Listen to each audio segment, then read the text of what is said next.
Shalom பிரியமானவர்களே, இன்று நாம் தோராவின் 2ஆம் புத்தகமான யாத்திராகமத்தில் ஒளிந்துள்ள உன்னதமான சத்தியங்களை ஆராயப் போகிறோம். இந்த தெய்வீக பயணம் நம்மை தேவனோடு இன்னும் அதிகமாய் கிட்டுச் சேர்க்கும். வாருங்கள், இந்த விடுதலையின் ரகசியங்களுக்குள் கடந்து செல்வோம். பொதுவாக இந்த புத்தகத்தை யாத்திராகமம் என்று அழைப்பார்கள், ஆனால் நாம் இதை ஷெமோத் என்று அழைக்கிறோம். இந்த 2 பெயர்களுக்கும் பின்னால் 2 வெவ்வேறு உண்மைகள் மறைந்துள்ளன. யாத்திராகமம் இது ஒரு கிரேக்க சொல், வெளியேறுதல் என்று பொருள். எகிப்தை விட்டு மக்கள் வெளியே வந்த சம்பவத்தை குறிக்கிறது. ஷெமோத் என்பது எபிரேய சொல், இதற்கு பெயர்கள் என்று பொருள். இது அங்கிருந்த ஒவ்வொரு மனிதனையும் தேவன் பெயர் சொல்லி அழைத்து அவர்களின் அடையாளத்தை மீட்டெடுத்ததை குறிக்கிறது. சுருக்கமாகச் சொன்னால், யாத்திராகமம் ஒரு பயணத்தை பற்றி சொல்கிறது. ஷெமோத் அந்த பயணத்தை செய்த மக்களை பற்றி சொல்கிறது. வெறும் 70 பேர் கொண்ட ஒரு சிறு குடும்பமாக எகிப்திற்குள் வந்தவர்கள் எப்படி ஒரு மாபெரும் தேசமாக மாறினார்கள்? ஒரு அடிமை கூட்டம் எப்படி சுதந்திர காற்றை சுவாசித்தது? இதில் உள்ள ஆழமான ஆன்மீக ரகசியங்கள் என்ன? வாருங்கள் பார்ப்போம். இஸ்ரவேலர்கள் எகிப்தில் கடும் அடிமைகளாக இருக்கிறார்கள். அப்போதுதான் தேவன் மோசேயை முட்செடியின் வழியாக அழைக்கிறார். தேவன் ஏன் ஒரு எரியும் முட்செடியில் தோன்றினார்? முட்கள் என்பது துன்பத்தின் அடையாளம். என் மக்கள் கஷ்டப்படும்போது நானும் அந்த துன்பத்தில் அவர்களோடுதான் இருக்கிறேன் என்று தேவன் காட்ட விரும்பினார். நீங்கள் கஷ்டப்படும்போது தேவன் எங்கோ தூரத்தில் இல்லை, உங்கள் வலியின் நடுவிலேயே அவர் இருக்கிறார். நாம் காணப்போகும் அடுத்த முக்கிய சம்பவம் எகிப்தின் மீது வந்த அந்த 10 வாதைகள். 10 வாதைகள் உண்மையில் ஒரு ஆன்மீக போர்.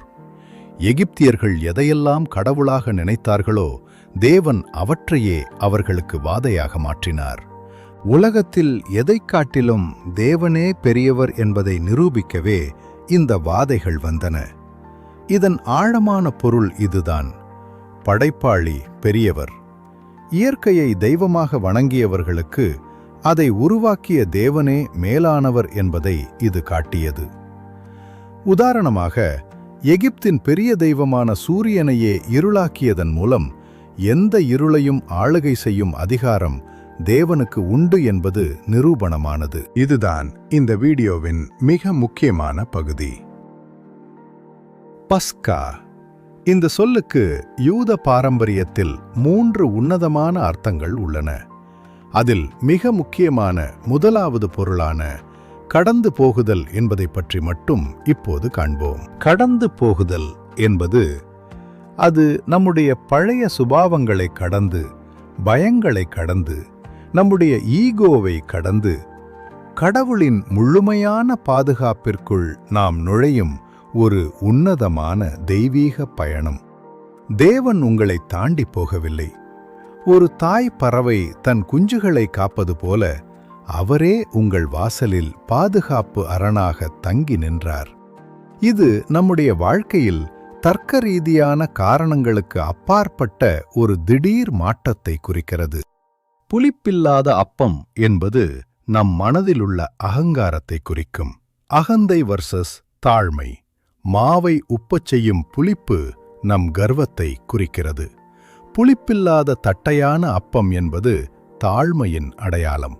மாவு புளிப்பதற்கு நேரமாகும், ஆனால் தேவனுடைய விடுதலை என்பது சடுதியில் நடப்பது. பாடம்: உங்கள் கர்வத்தை அகற்றிவிட்டு தேவன் தரும் புதிய அடையாளத்தோடு தாழ்மையுடன் புறப்படுங்கள். அடுத்த சம்பவம் செங்கடல் பிளப்பு. முன்னால் கடல், பின்னால் எதிரியின் இராணுவம். ஒரு வழியும் இல்லை என்றபோது தேவன் கடலையே 2ஆக பிளந்தார்.